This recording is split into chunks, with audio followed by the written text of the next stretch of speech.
nodules, ce sont les nodules de régénération.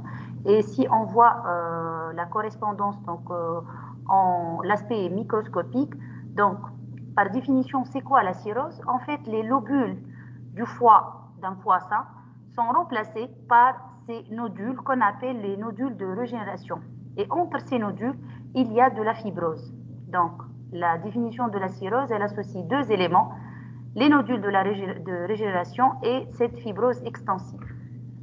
Entre ces différents nodules, bien sûr avec perte de l'architecture vasculaire et biliaire normale. Parce que, tout d'abord, est-ce que vous voyez le curseur? Non, madame. Mais c'est pas grave. Donc, entre les nodules, normalement, il y a les espaces portes. Donc, pour un sujet sain qui n'a pas de cirrhose, le foie, il est formé par, sur le plan de l'unité microscopique au niveau du foie, c'est les lobules, sous forme hexagonale, etc., comme vous l'avez vu en histologie.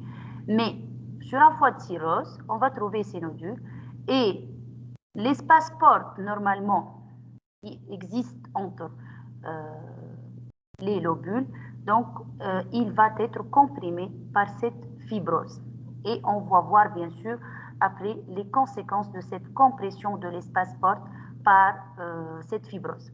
En fait, l'espace porte, comme vous le savez, est formé par des structures vasculaires et des structures biliaires.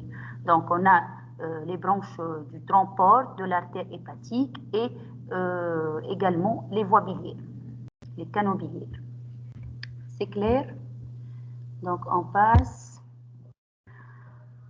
sur le plan physiopathologique. Donc, tout d'abord, initialement, on va voir une agression chronique au niveau du foie. Cette agression peut être une infection virale ou autre.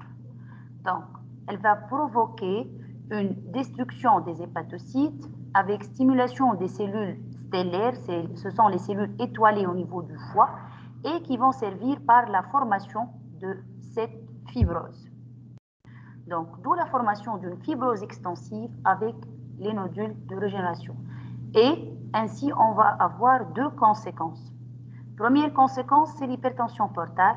Deuxième conséquence, c'est l'insuffisance hépatocellulaire. Et ce sont les deux grands chapitres au niveau de la cirrhose.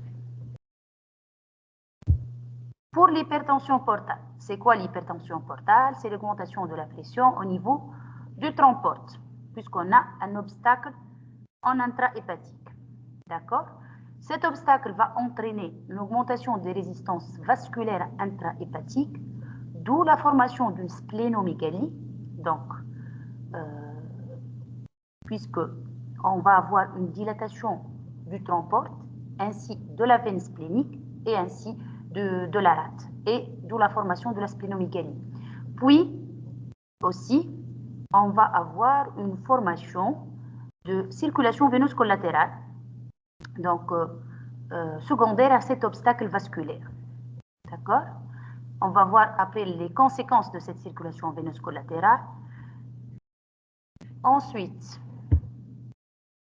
l'autre conséquence de l'hypertension portale, c'est l'augmentation du débit sanguin au niveau du territoire splanchnique, c'est-à-dire au niveau du système digestif, de l'appareil digestif, et avec une vasodilatation des vaisseaux splanchniques. Cette vasodilatation, elle va être interprétée par le système nerveux central comme une hypovolémie relative, puisqu'il n'y a pas de perte sanguine, mais par contre, il y a cette vasodilatation. D'où la sécrétion de substances vasoactives, c'est-à-dire l'activation du système rénine-angiotensine-aldostérone, d'où la rétention hydrosodée, la formation de l'acide et des œdèmes de membre inférieur. Qu'en est-il pour l'insuffisance hépatocellulaire? Donc, comme conséquence de cette insuffisance hépatocellulaire, on a une diminution de fonction de synthèse et d'épuration du foie. Donc, la diminution de la sécrétion d'albumine, donc une hypoalbuminémie, la diminution du TP, donc le taux de prothrombine par la diminution de la sécrétion des facteurs de coagulation, et puis le défaut d'élimination ou bien d'épuration de la bilirubine, on va avoir comme conséquence un ictère, le défaut d'élimination d'œstrogènes, et comme conséquence, c'est la gynécomastie et les angiomes stellaires.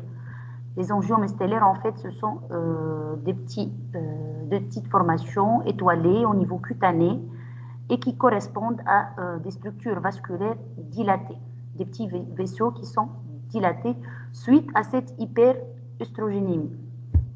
Et puis, le défaut d'épuration d'ammoniac, comme conséquence, on va avoir l'accumulation de cette substance au niveau du cerveau, au niveau du système nerveux, et par conséquent, une encéphalopathie hépatique.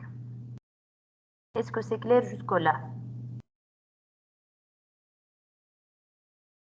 Oui, madame. Donc, si vous avez des questions, bien sûr, vous pouvez lever la main pour poser votre question. Si vous comprenez cette plaque, donc, qui résume la physiopathologie de la cirrhose, donc vous allez comprendre tout le reste, que ce soit sur le plan clinique, biologique, morphologique, endoscopique, etc. D'accord? On va détailler un peu. Madame? Oui, je vous entends.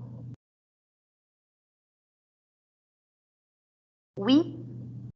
Madame, concernant l'augmentation du débit dans la circulation du territoire plan clinique, Oui. Oui. est-ce que vous pouvez éclaircir un peu le mécanisme? Comment? D'accord. Le mécanisme, en fait, il y a un obstacle qui est ici la fibrose, donc la cirrhose. On a un obstacle intrahépatique. Donc, comme j'ai expliqué sur la première photo, donc au niveau des espaces portes, vous avez des branches du tronc porte. Donc, ces différentes branches vont être comprimées par cette fibrose. Donc, toutes les structures vasculaires qui existent en amont vont être dilatées. Et qu'est-ce qu'il y a en amont? Donc, il y a le tronc porte, il y a la veine splénique et il y a la rate. Donc, on va avoir une vasodilatation au niveau du tronc porte, donc un tronc porte augmenté de calibre, une veine splénique également et une splénomégalie. D'accord? Et puis, c'est la même chose pour toutes les structures veineuses, vasculaires qui irriguent le tube digestif et les intestins. Donc, les vaisseaux mésentériques, etc. Donc, on va avoir une vasodilatation au niveau des structures vasculaires qui existent en amont du foie. D'accord? Puisqu'il y a une Augmentation de la pression et puis une hypovolémie. L'eau va passer dans le secteur. On a une vasodilatation, donc par conséquent, c'est une hypovolémie relative. Donc, ceci est interprété par le système nerveux comme une hypovolémie relative. Relative, contrairement à une hypovolémie par perte sanguine ou bien perte liquidienne, etc. Puisque le volume sanguin, il est le même. Mais, comme il y a cette vasodilatation, donc, c'est une hypovolémie relative. Et le système nerveux va essayer de corriger cette hypovolémie par la sécrétion de substances vasoconstrictrices, c'est-à-dire l'activation du système rénine-angiotensine. Donc, d'où la retention d'eau et du sodium, et par conséquent, la formation d'acide, donc du liquide au niveau péritonéal, et la formation des œdèmes de membre inférieur. C'est clair? Oui. D'accord. Donc, pour détailler de plus les conséquences de l'hypertension portale, donc, vous avez un obstacle ici qui est le foie, une vasodilatation au niveau du tronc porte, donc les flèches en bleu. Et puis, pourquoi il y a cette formation de vaisseaux, de structures vasculaires collatérales? C'est pour court-circuiter cet obstacle. Donc, ce sont des voies de dérivation. Donc, on va avoir une formation des varices au niveau de l'œsophage, donc les varices œsophagiennes.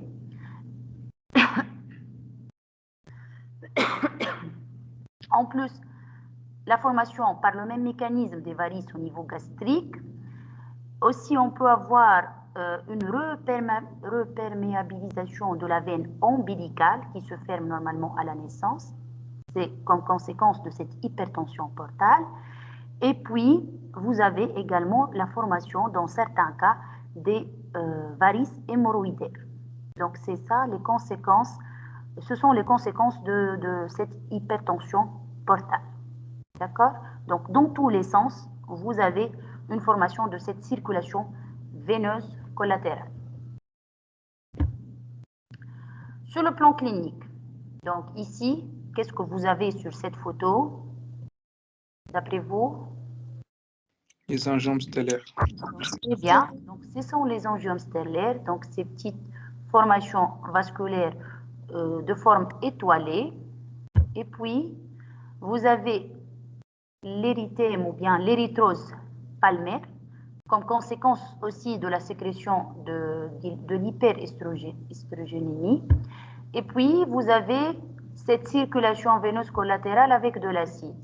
Donc, vous voyez cet aspect de cordon bleuâtre en sous-cutané, c'est la circulation veineuse collatérale sous-cutanée ou bien superficielle. D'accord? Sur le plan endoscopique, donc à la fibroscopie digestive haute, vous allez objectiver les varices œsophagiennes. Et il y a des grades au niveau de ces varices. Par exemple, ici, pas de varices sur la première photo. Deuxième photo, ce sont des varices de grade 1 et 2. Donc, grade 1, il s'efface à l'insufflation, c'est-à-dire lorsqu'on insuffle de l'air par le fibroscope. Et le grade 2, il persiste à l'insufflation de l'air. Et puis, le grade 3, ce sont de grosses varices, sur la troisième photo, qui sont confluentes et qui sont parfois avec un aspect tortueux. Donc, le score de Child, c'est à retenir pour évaluer en fait la sévérité de la cirrhose. Donc, c'est un score international et il contient 5 paramètres. Donc, vous avez 2 paramètres cliniques, l'acide et l'encéphalopathie, et 3 paramètres biologiques, taux de bilirubine total, l'albumine et le TP ou bien l'INR. Donc, vous retenez donc les différentes catégories de ce score de Child. Donc, si vous retenez la colonne moyenne, donc pour le reste, c'est facile. Donc, 1 ou bien 2, 3 points selon l'abondance de l'acide. L'albumine entre 35 et 50 grammes, c'est 2 points. Albumine 28-35, aussi 2 points. TP 40-50%, 2 points. Et encéphalopathie grade 1-2, c'est 2 points. D'accord? Et on va classer selon le nombre de points qu'on va trouver. Donc, entre normalement 5 points et 15 points. Donc, c'est Child A si le score est entre 5 et 6. Child B, 7, 8, 9. Child C, supérieur à 10. Supérieur ou égal à 10 points, c'est Child C. D'accord? Et bien sûr, c'est un score pronostique, puisqu'il prédit, à travers de ce score, on peut prédire la survie à un an.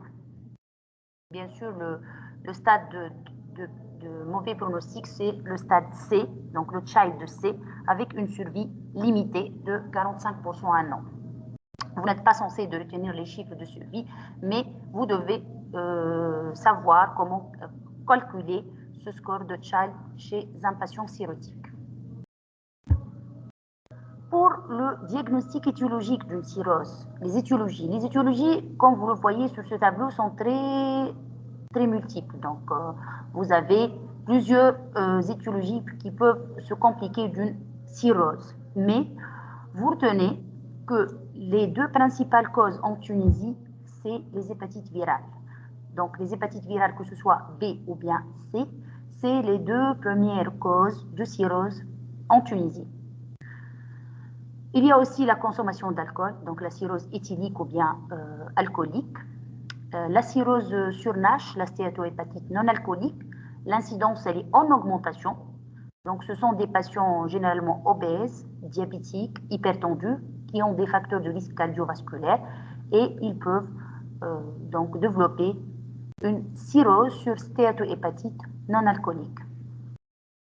Les autres causes sont plus rares, telles que les causes d'ordre immunologique, hépatite auto-immune, cholangite biliaire primitive. Il y a les causes vasculaires aussi, comme le syndrome de Budd-Chiari, donc la thrombose des veines sus-hépatiques, et les causes qui sont très rares, surtout les causes métaboliques. Pour les complications, donc on a l'hémorragie digestive par rupture des varices, œsophagienne ou bien gastrique, c'est l'hémorragie varicoeuse. On a l'acide, dont la décompensation œdémato-acidique. Généralement, l'acide elle est associée à des œdèmes de membre inférieur. Elle-même, elle peut se compliquer d'une infection spontanée du liquide acide et même d'un syndrome hépatorénal. En fait, c'est quoi le syndrome hépatorénal? C'est une insuffisance rénale fonctionnelle chez un patient cirrhotique qui présente une cirrhose décompensée. Décompensée, c'est-à-dire avec un acide. Et pourquoi on a cette insuffisance rénale fonctionnelle? En fait, au cours de la cirrhose décompensée, comme on a cette vasodilatation, comme on a cette hypovolémie, on revient au même point de la physiopathologie, donc cette hypovolémie relative. Donc l'activation du système rénine-angiotensine va entraîner une vasoconstriction au niveau de l'artère rénale. Par conséquent, une hypoperfusion rénale et une insuffisance rénale fonctionnelle. Fonctionnelle, c'est-à-dire qu'on peut la corriger si on améliore la perfusion du rein. Et comment va-t-on l'améliorer? C'est par l'administration de l'albumine qui va augmenter la pression oncotique et améliorer la fonction rénale. D'accord? Et puis, on a une autre complication qui est l'encéphalopathie hépatique. C'est par le dépôt ou bien l'accumulation d'ammoniac au niveau cérébral. Et puis, on a l'ictère également. C'est parmi les complications de la cirrhose. Et une autre complication, c'est la dégénérescence. Donc, à long terme, la cirrhose, elle peut se dégénérer, c'est-à-dire se compliquer par un carcinome hépatocellulaire. Donc, on va trouver un nodule au niveau du foie et on va voir par la suite comment dépister cette complication, ce CHC, et comment le traiter.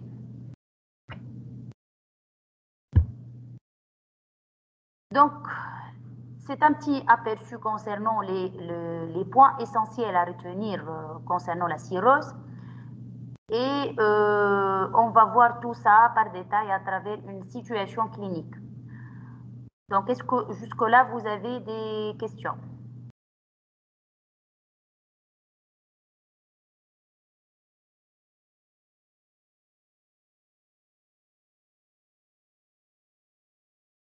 Non. On continue. OK.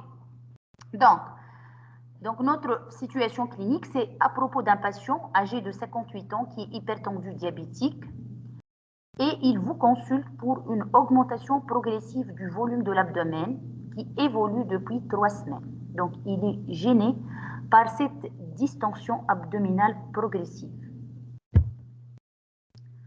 D'emblée, donc, quels sont les éléments à rechercher à l'interrogatoire et l'examen physique chez ce patient?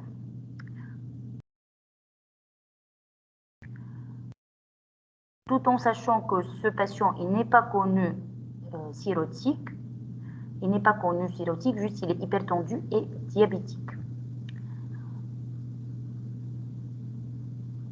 Et vous devinez bien sûr que cette distension, ça correspond donc à une acide.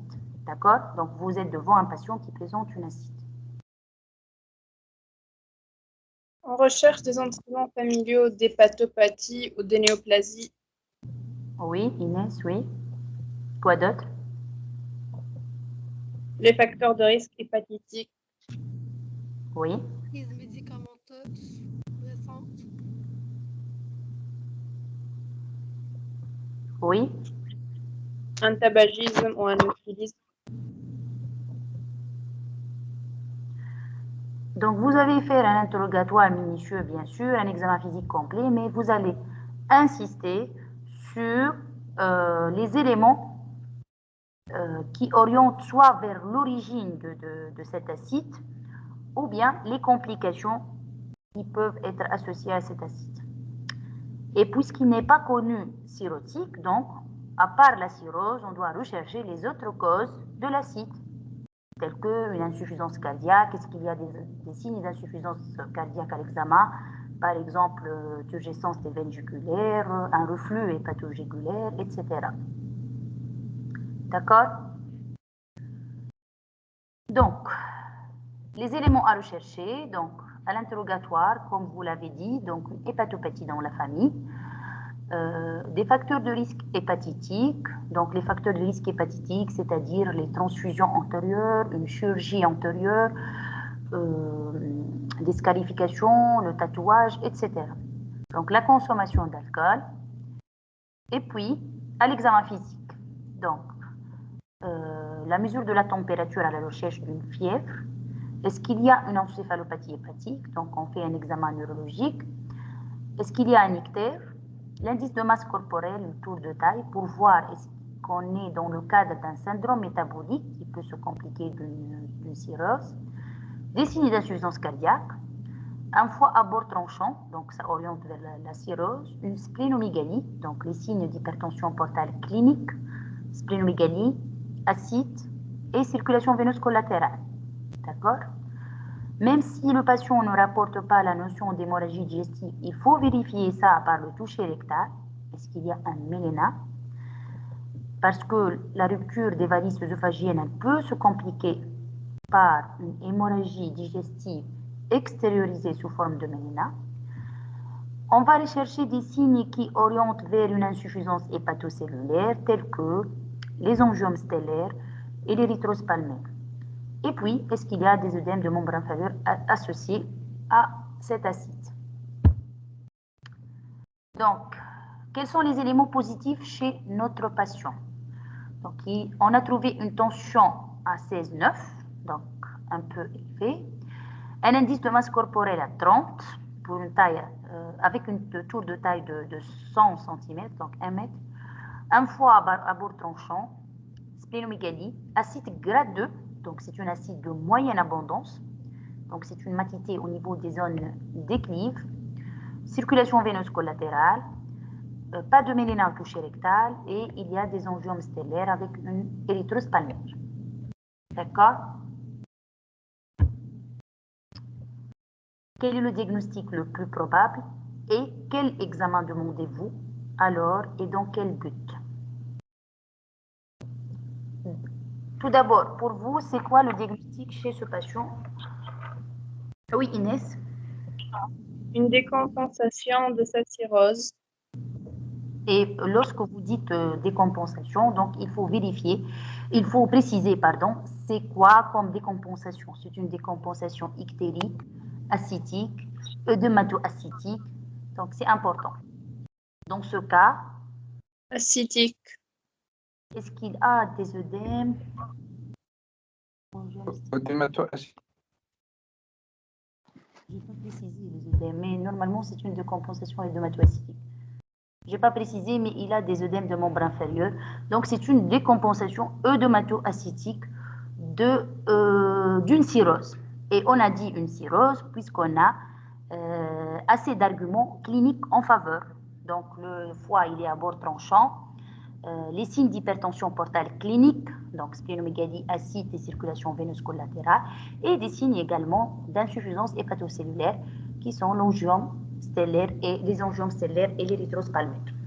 D'accord? Donc, le diagnostic de cirrhose, normalement, il est là. Je vous rappelle qu'on est encore à l'étape de l'examen physique, à l'étape clinique. D'accord? Donc, qu'est-ce que vous demandez si vous suspectez la cirrhose en décompensation œdémato-acétique comme premier diagnostic? Échographie. Des examens biologiques et Oui. une échographie abdominale. Oui. Quoi d'autre?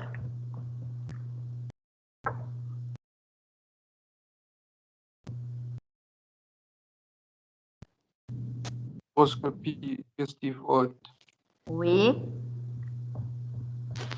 Bilan hépatique. Oui, je vous entends. En EPP. Une D'accord. fonction de Très bien. Donc, l'analyse.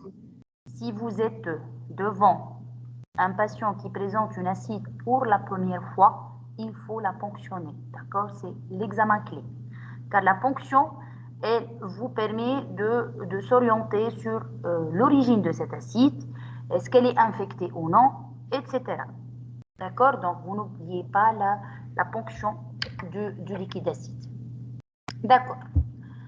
Donc, le diagnostic le plus probable, c'est une décompensation œdématocytique d'une cirrhose, très probablement sur NASH, puisque, comme j'ai dit tout à l'heure, donc on a des signes assez d'arguments en faveur de la cirrhose et en plus on a un syndrome métabolique, donc une tension artérielle élevée, avec un sujet qui est déjà diabétique, avec un BMI élevé, un tour de taille élevé, etc. Donc le syndrome métabolique, il est là et très probablement c'est la stéatohépatite non alcoolique qui est compliquée actuellement d'une cirrhose.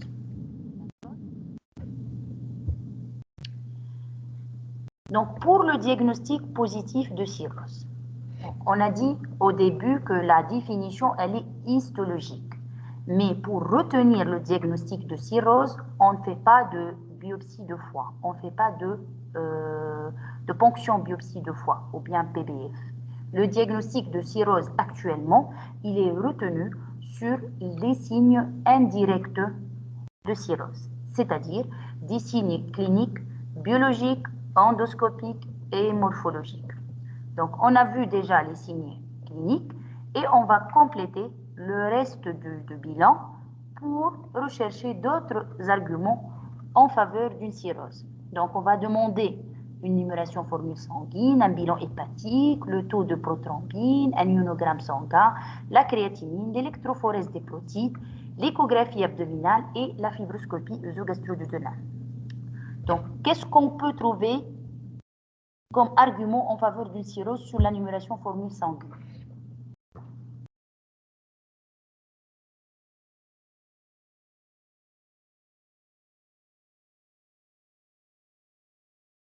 Oui?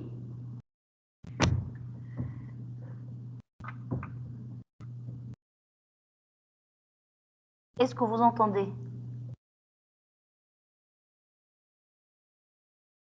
On peut trouver une hyperleucocytose si l'acide est infecté.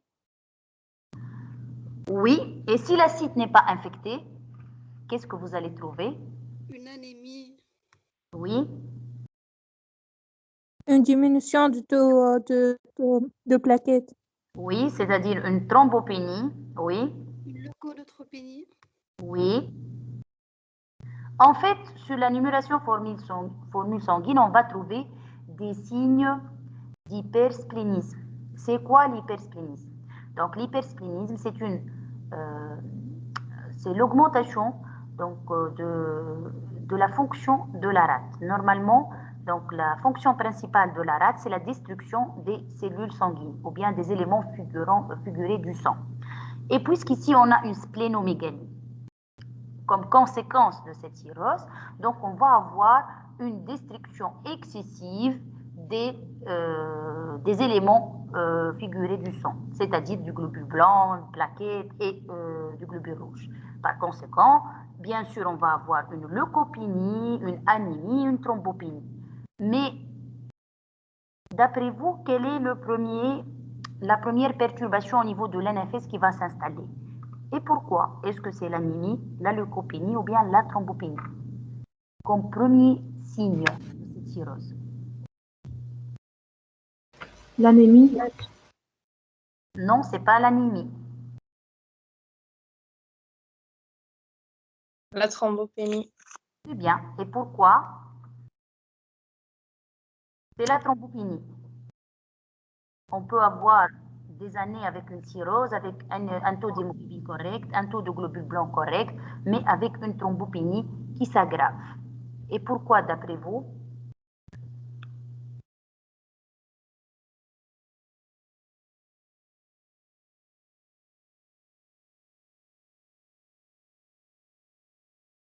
Réaction inflammatoire. Kérima, oui. Oh, bon. En fait, c'est une question de demi-vie.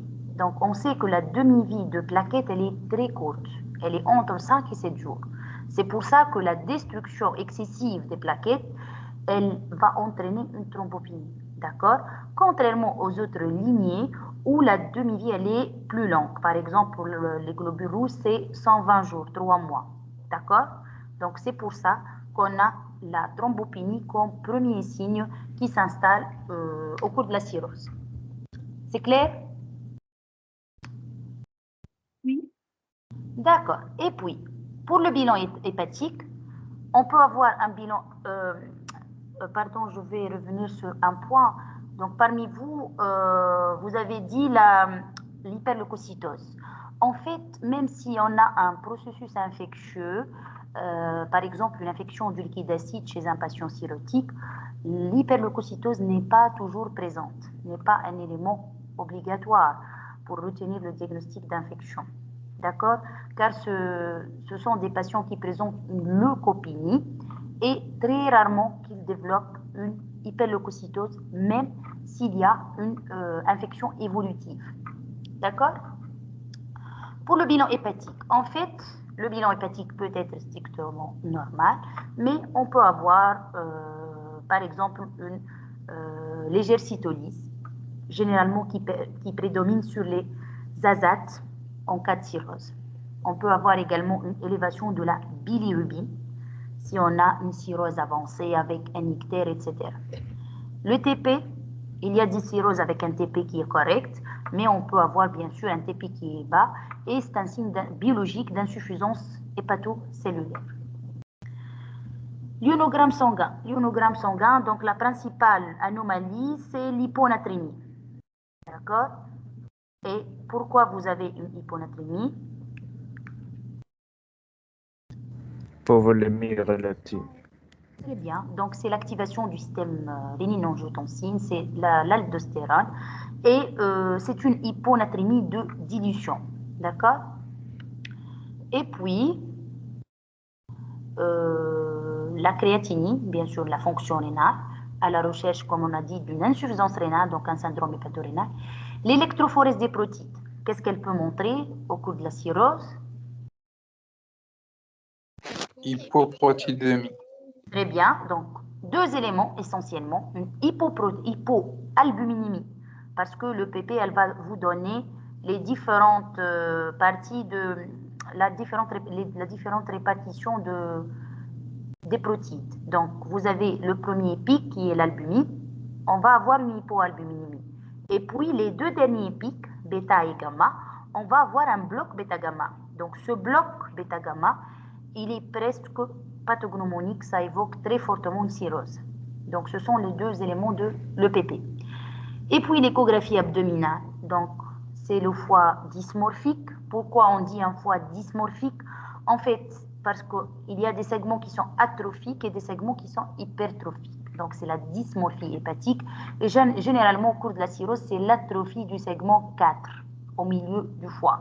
Donc, segment 4 atrophique, et puis les autres segments peuvent être hypertrophiques, et c'est les signes en faveur de cirrhose. Et puis les signes d'hypertension portale, les signes morphologiques, vous allez avoir un thrombe-porte qui est dilaté, une splénomégalie, une circulation collatérale profonde, par exemple hépatorénale, etc. Et bien sûr, l'échographie, elle peut vous montrer également un nodule au niveau du foie, et à ce moment-là, vous suspectez la dégénérescence, le carcinome hépatocellulaire. La fibroscopie digestive haute, bien sûr, c'est à la recherche des varices, que ce soit œsophagiennes ou bien gastriques. Donc, une fois que vous avez réuni tous ces éléments en faveur d'une cirrhose, et que vous êtes devant une cirrhose qui est compliquée, qui est décompensée, vous devez rechercher un facteur déclenchant de cette décompensation. Généralement, on recherche deux facteurs, soit l'infection, soit l'hémorragie digestive. L'infection, on commence par l'infection du liquide acide, donc on doit réaliser une ponction exploratrice du liquide acide. Le SEBU, donc une infection urinaire qui peut décompenser une cirrhose. Et la radiographie de thorax à la recherche d'un foyer pulmonaire. Donc ça, c'est le bilan infectieux minimal à réaliser devant toute décompensation chez un patient cirrhotique.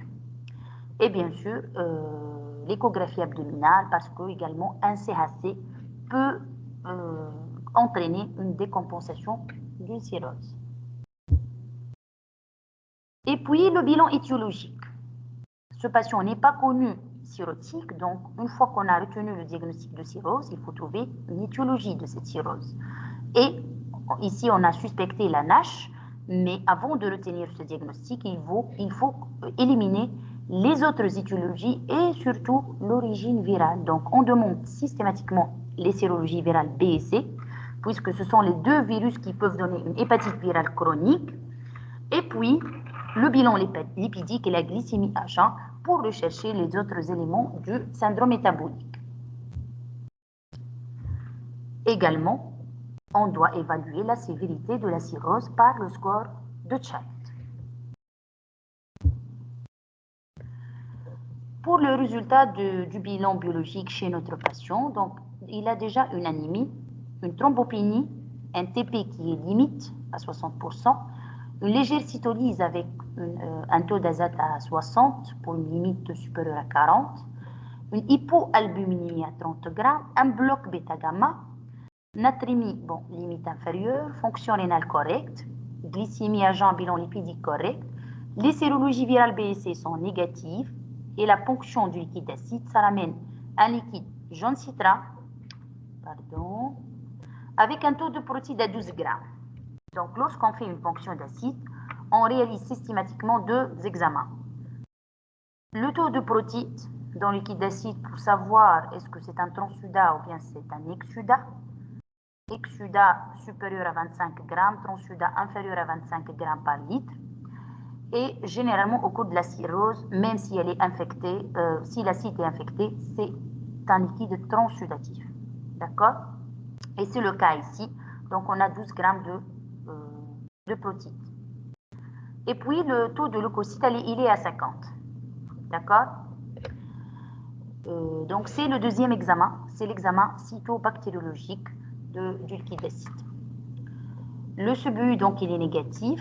Également, la radiographie de thorax, ça n'a pas objectivé de foyer pulmonaire.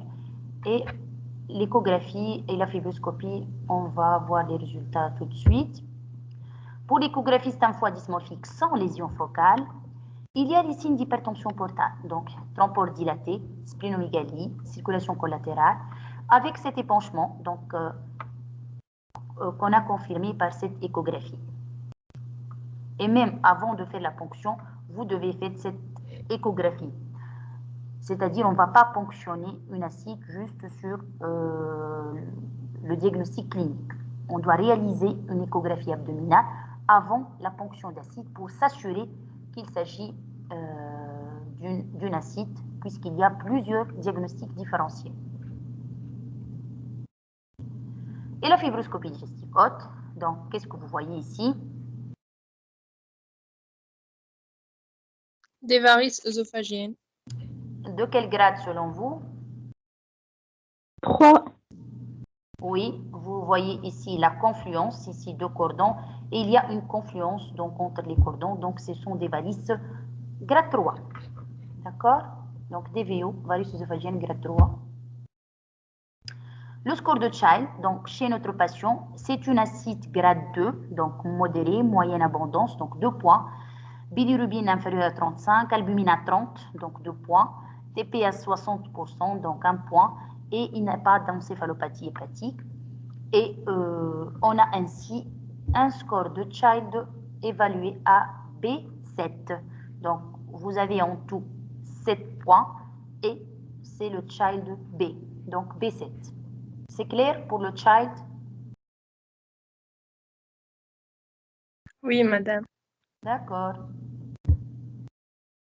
Donc, c'est une décompensation œdématoacytique d'une cirrhose sur stéatohépatite non alcoolique, classée Child de B7, sans facteur déclenchant retrouvé. On a dit sans facteur puisque le bilan infectieux il est négatif et également il n'y a pas d'hémorragie digestive, pas d'hématémèse, pas de méléna. Donc, a priori, pas de facteur déclenchant, également pas de CHC au niveau de, pas de carcinome hépatocellulaire au niveau de l'échographie abdominale. Passons à, une fois qu'on a posé ce diagnostic, passons à la prise en charge thérapeutique. Mais je vous rappelle que sur le plan pratique, on démarre donc tout au départ, en même temps. Donc la prise en charge diagnostique, thérapeutique, mais pour vous, pour être plus méthodique, donc j'ai séparé les différentes parties de diagnostic et de traitement. Donc devant ce patient, quelle est votre conduite, votre prise en charge thérapeutique?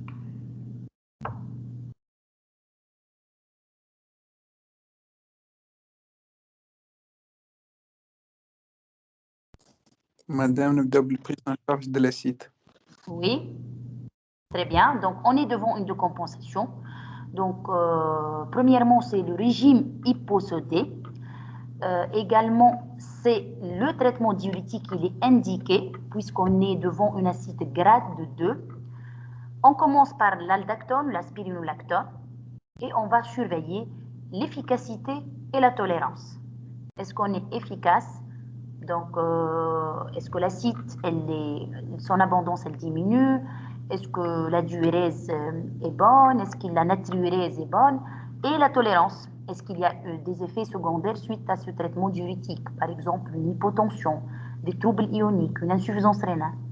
Et l'aldactone, bien sûr, il va donner une hypercalémie, contrairement à l'autre diurétique qui est le furosémide qui peut donner une hypocalémie. D'accord? Le traitement du facteur déclenchant, s'il est retrouvé, dans ce cas, on n'a pas de facteur déclenchant. Et puis, en parallèle, c'est le traitement étiologique de la cirrhose. Dans ce cas, c'est le traitement du syndrome métabolique. D'accord? Le traitement de l'hypertension portale, donc, chez ce patient, il y a des VO grade 3. Donc, à partir des varices œsophagiennes de grade 2, on doit traiter. Donc, pour le grade 1, on n'indique pas de traitement, c'est la surveillance. Pour les grades 2 et 3, c'est l'indication pour les bêta-bloquants. Et pourquoi on donne des bêta-bloquants? C'est pour prévenir l'hémorragie digestive par la rupture de ces varices. Donc, c'est les bêta-bloquants en prophylaxie primaire. D'accord? Et bien sûr, le bilan de dégénérescence, on va surveiller ce patient par des échographies semestrielles tous les 6 mois pour dépister le carcinome hépatocellulaire.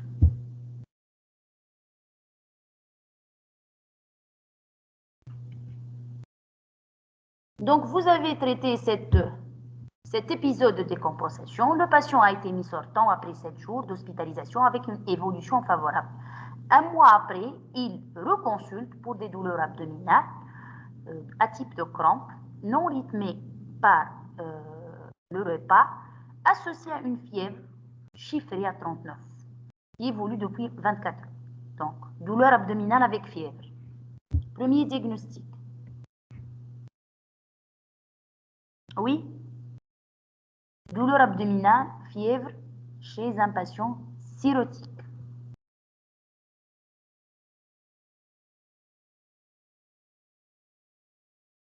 Oui, chronologie Covid. C'est probablement une infection. Oui, très bien. Donc, et si vous avez de l'acide, donc c'est une cirrhose décompensée, le premier diagnostic, c'est l'infection spontanée du liquide acide qui est définie par un taux de PNN supérieur à 250 éléments par millimètre cube. Donc, c'est la valeur absolue de PNN qui dépasse les 250. Donc, ce n'est pas obligatoire d'avoir un germe au niveau du liquide acide pour retenir ce diagnostic. En fait, le diagnostic est retenu sur cette valeur absolue de PNN. D'accord? Et le traitement, c'est l'antibiothérapie par voie intraveineuse. Généralement, on hospitalise le patient et on donne la cifotaxime pendant 5 jours, associée à la perfusion d'albumine. Donc, c'est obligatoire de donner l'albumine. En fait, c'est pour prévenir le syndrome hépato-rénal, puisque la principale complication de cet épisode infectieux, l'infection du liquide acide, c'est le syndrome hépato-rénal qui est de mauvais pronostic. Et on va réaliser une ponction de contrôle après 48 heures pour voir est-ce qu'on est efficace par cette antibiothérapie, oui ou non. D'accord? Et bien sûr, ce patient, il est mis sous une antibioprophylaxie secondaire pour prévenir la récidive d'une infection du liquide acide. AJ4 d'hospitalisation. Donc, il a pris 4 jours d'albumine et de cifotaxime. Il présente un épisode d'hématémèse au cours de l'hospitalisation. Quelle est votre conduite? Probablement, il s'agit d'un rupture des varices œsophagiennes. Oui, donc c'est le premier diagnostic, mais ce patient également, il a le droit de faire un ulcère. Donc, ça reste le deux diagnostics à évoquer. Donc, soit la rupture des varices œsophagiennes, soit l'ulcère, un ulcère. D'accord? Donc, il y a les mesures non spécifiques, c'est-à-dire pour tout patient avec une hémorragie. On va évaluer la gravité de cette hémorragie, instaurer 2 voies veineuses périphériques, le taux d'hémoglobine, le groupe sanguin, c'est le bilan à faire en urgence. D'accord? Et puis, les mesures spécifiques, on donne la sondostatine par voie intraveineuse à la pousse-seringue, associée aux IPP également par voie intraveineuse, une antibioprophylaxie. Donc, déjà, ça c'est en général, mais pour notre cas, ce n'est pas indiqué puisque le patient il est déjà sous antibiothérapie. La décontamination digestive, on donne le Dufalac, donc la lactulose, et bien sûr, on va faire la ligature endoscopique de ces varices œsophagiennes, la ligature élastique. D'accord? Donc, pour cet épisode d'hémorragie digestive, vous avez le traitement médical, retenez la sondostatine, et pour le traitement endoscopique, c'est la ligature. D'accord? Et puis, à côté des bêta-bloquants, on va faire des ligatures à répétition jusqu'à éradiquer ces varices. Donc, l'évolution était favorable, le patient a été mis sortant, il est suivi régulièrement. Après 5 ans d'évolution de sa maladie, l'échographie elle a montré un nodule de 3 cm. Donc, on a surveillé, on va dépister le CHC par une échographie semestrielle. Et bien, après 5 ans, on tombe sur un nodule de 3 cm du segment 4. Premier diagnostic. Le carcinome hépatocellulaire. Bien, donc j'insiste sur les modalités de dépistage du carcinome hépatocellulaire. Ce n'est pas les marqueurs tumoraux, ce n'est pas l'alpha-fetoprotéine. L'alpha-fetoprotéine n'a plus de place pour le dépistage de CAC, c'est plutôt l'échographie abdominale semestrielle qui doit être faite par un opérateur expérimenté, puisque l'échographie reste un examen opérateur dépendant. Comment confirmer? Une fois que vous avez suspecté le CHC, comment le confirmer? Est-ce que vous faites un autre examen radiologique? Est-ce que vous faites la biopsie? Biopsie. Oui. Un scanner. Oui. Biopsie ou scanner? سكانير على خاطر البيوبسي انفازيف. Très bien. Retenez que le CHC, c'est presque la seule tumeur qui ne nécessite pas de confirmation histologique. Donc, on peut retenir le diagnostic de CHC chez un patient cirrhotique uniquement sur des critères radiologiques, que ce soit sur le scanner ou bien sur l'IRM. Et bien sûr, dans nos conditions, donc on va commencer par le scanner. D'accord? Donc, la biopsie n'est pas obligatoire. Elle est demandée dans des cas exceptionnels si l'imagerie n'est pas vraiment en faveur d'un CHC. Mais elle reste en dernier lieu. D'accord? Donc, on a demandé un angioscanner hépatique. En fait, on doit préciser que c'est un angioscanner hépatique. Ce n'est pas un scanner abdominal tout court. Donc, puisqu'il y a les 4 temps, donc temps sans injection, puis le temps artériel, le temps veineux et le temps tardif. D'accord? Donc, on va respecter ces différents temps de l'examen radiologique pour retenir le diagnostic de CAC. C'est important de... Donc, ici, vous voyez à gauche sur la première coupe scanographique. Donc, c'est le nodule avec cette capsule qui l'entoure. Et puis, il y a une prise de contraste très importante qu'on appelle le wash-in.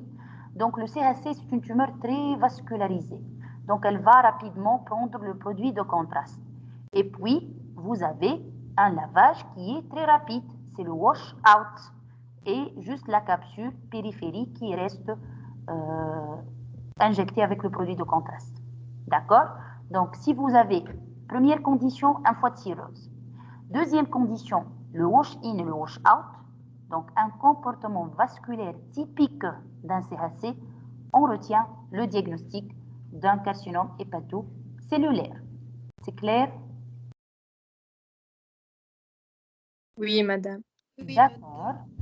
Et puis, donc, le diagnostic de CAC est retenu chez ce patient devant la cirrhose et la cinétique vasculaire typique du nodule hépatique à l'imagerie avec le wash-in et le wash-out. Si vous n'avez pas ces critères, donc un comportement vasculaire atypique, à ce moment-là, on demande l'IRM hépatique. Si vous avez des signes à l'IRM en faveur d'un CHC, c'est bon, le diagnostic est retenu.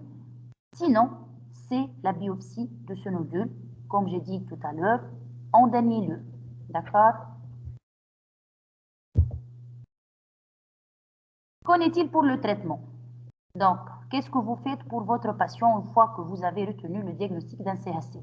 Est-ce que vous allez l'adresser en chirurgie? Vous allez le confier à un chirurgien? Ou bien, vous allez faire un traitement percutané? Ou bien, vous allez l'adresser pour la transplantation hépatique? Donc, ou bien, vous allez faire une chimio-embolisation? Ou bien, vous allez donner un traitement par voie orale? D'après vous. On l'adresse en chirurgie. On l'adresse en chirurgie. Pourquoi la chirurgie? C'est un seul nodule. Et je vous dis d'emblée que les chirurgiens, ils ont raison. Donc, les chirurgiens, donc, si vous avez un patient avec des signes d'hypertension portale, un patient cirrhotique avec des signes d'hypertension portale, comme dans notre cas, donc une splénomégalie, ascite, varices œsophagienne, etc.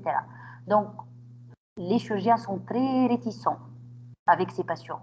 En fait, car le risque hémorragique, il est la morbimortalité post-opératoire, elle est très élevée à cause du haut risque hémorragique.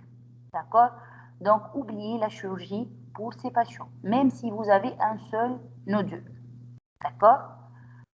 Donc, la chirurgie, elle est écartée pour ce patient, puisqu'il a des varices, grade 3, compliquées d'hémorragie, etc. D'accord? Il y a d'autres moyens dont les résultats sont comparables à ceux de la chirurgie. Il y a le traitement percutané. On a donc la radiofréquence. Donc la radiofréquence, elle est bien adaptée pour ces patients qui présentent des signes d'hypertension portale et avec des résultats qui sont qui s'approchent de résultats de la chirurgie. Donc pour ce patient, c'est une indication pour faire une radiofréquence. Donc ce n'est pas une chirurgie, c'est un traitement percutané qui se fait sous contrôle donc scanographique. C'est une sonde donc qui est reliée à un générateur et cette sonde donc on va avoir des rayons qui vont entre guillemets brûler cette tumeur et on va avoir une nécrose. Donc la tumeur elle est détruite par cette chaleur conséquente à cette radiofréquence et on a cette tumeur qui est remplacée par de la nécrose. D'accord? Donc c'est un parmi les moyens qui sont très efficaces et ça rentre dans le cadre du traitement curatif d'un CHC. C'est tout. Donc, est-ce que vous avez des questions? Madame شنو نجم يكونوا les effets indésirables نتاع الراديوفريكونس؟ Les effets indésirables, ce n'est pas une radiothérapie. Donc, a priori, il n'y a pas d'effet indésirable majeur. Donc, juste des effets indésirables mineurs tels que une douleur abdominale, par exemple. Ce sont des effets gérables. Maintenant, on met le patient sous traitement antalgique et c'est tout. Ce n'est pas des effets majeurs. D'accord? Madame, شو الفرق بينها وبين الراديوثيرابي؟ Ce n'est pas une radiothérapie. Ça, c'est la radiofréquence. C'est un traitement percutané. Ce n'est pas des rayons X, c'est-à-dire. C'est une sorte de rayon. D'accord? Ce n'est pas la même chose. Ici, c'est l'effet thermique. D'accord? Qui va détruire la tumeur. Madame, elle détruit la tumeur, mouche les cellules Oui, oui. C'est un traitement ciblé. Avec علاش يتعمل sous contrôle scanographique.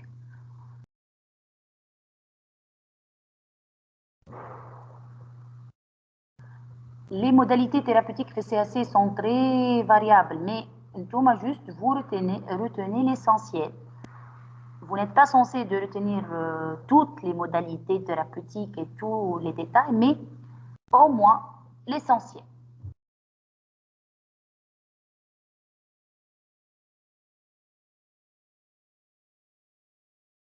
Est-ce que vous avez des questions? D'autres questions? Madame, هو الفوie sérotique, il est déjà nodulaire. كيفاش Oui. معناها on peut faire la différence entre des nodules de Oui, cirrhose Oui, c'est les examens radiologiques. Donc, généralement, le nodule de CHC, il est différent, complètement différent d'un nodule de régénération. Les nodules de régénération sont de petite taille, il existe au niveau de tout le foie, donc c'est un foie multinodulaire. Mais par contre, le nodule de CHC, généralement, c'est un seul nodule. La taille, elle dépasse les 2-3 cm. Le comportement vasculaire, il est totalement différent. Généralement, les nodules de régénération, ils ne prennent pas le produit de contraste. Contrairement au CHC qui est très vascularisé. Donc, il va prendre le produit de contraste. C'est des critères radiologiques pour différencier entre les deux.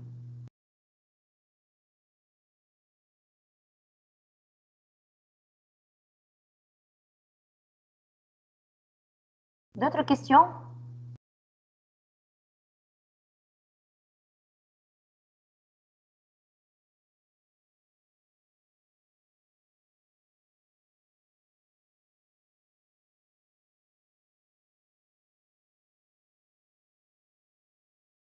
Oui, c'est tout?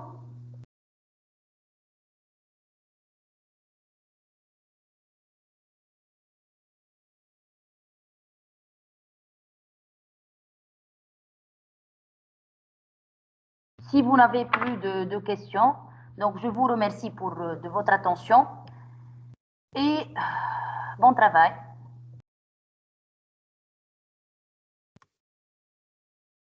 Merci. Ok, merci. Merci, madame.